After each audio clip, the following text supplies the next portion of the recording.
এটা তো অস্বীকার করার কোনো সুযোগ নাই যে এই জোটে সবচেয়ে সর্ববৃহৎ দল আসলে জামায়াত ইসলাম এবং সেই দলের মুরব্বী হিসেবে তার একটা মানে আমি বলবো যে নির্দেশনা কিংবা কমান্ড আছে, এটা তো আর আমরা অস্বীকার করতে পারবো না। তখন তিনি যদি পরিচয় করিয়ে দেন কোথাও যদি নাহিদ ইসলামের কি পরিচয় করিয়ে দেওয়ার জন্য অফকোর্স আপনি দেখবেন যে প্রয়োজন আছে কিনা?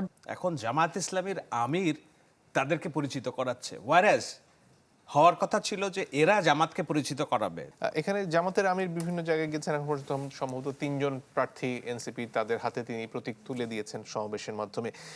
এতে করে এনসিপির নিজস্ব যে অবস্থান বা নাহিদ ইসলাম সহ এনসিপির নেতৃবৃন্দর যে জুলাই কেন্দ্রিক যে অবস্থান, সেটাকে খানিকটা হলেও জামাত আমিরের আশীর্বাদ নির্ভর এরকম একটা চিত্র কি সমাজে আসছে কিনা? না, নট নেসেসারিলি। এখানে দুটো জিনিস খেয়াল করার আছে। একটা হচ্ছে যে নাহিদ ইসলাম নিজেও কিন্তু মানে নির্বাচনী ট্যুরে যাচ্ছেন, তার নিজের আসনে কাজ করার পাশাপাশি আগামীকালকে তিনি চট্টগ্রাম যাবেন। আর জামায়াত ইসলামের বিভিন্ন সাংগঠনিক ট্যুর আছে, বিশেষত জামায়াত ইসলামের আমির তিনি তার একটা ট্যুর ঠিক করা হয়েছে তিনি কোথায় কোথায় যাবেন। এবং স্বাভাবিকভাবেই সেখানে গেলে, একটা জেলায় গেলে ওই জেলার যারা প্রার্থী আছে, জোটের প্রার্থী, তাদেরকে পরিচিত করানোর একটা ব্যাপার থাকে।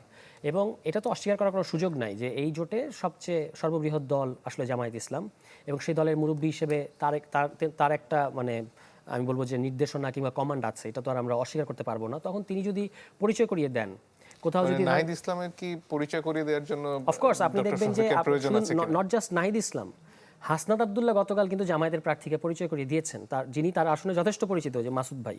ফলে এটা যারা আসলে ব্যাপারটাকে আমরা এভাবে দেখতে পারি যে যারা এই জোটের প্রমিনেন্ট ফেসেস, আমাদের জামায়াতের আমির থেকে শুরু করে নাহিদ ইসলাম, হাসনাত আব্দুল্লাহ, মামুনুল হক সাহেব, তারা আসলে অন্যান্য প্রার্থীদেরকে পরিচয় করিয়ে দিলে এটা আসলে আপনার ভোটারদের কাছে হয়তো ভোটাররা আরও বেশি উদ্দীপনা পায়, কিংবা সংগঠনের নেতাকর্মীদের জন্য এটা একটা উদ্দীপনামূলক হয়। সেই জায়গা থেকে তারা এটা পরিচয় করিয়ে দিচ্ছেন। আমি এটাকে এইভাবেই দেখতে চাই। সৈয়দ তুষারের বক্তব্যের আমি একটু প্রতিক্রিয়া দেই।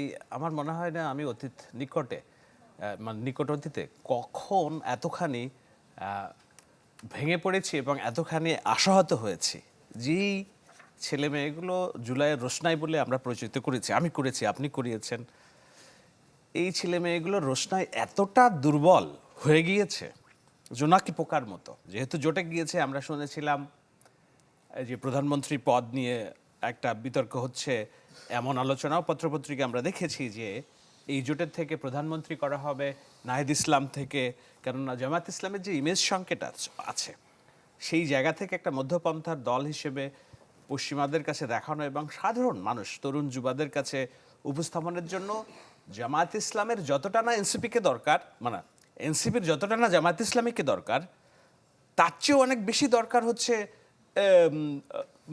জামায়াত ইসলামীর দরকার এনসিপিকে, কেননা তাদের লেজিটিমেসি দরকার।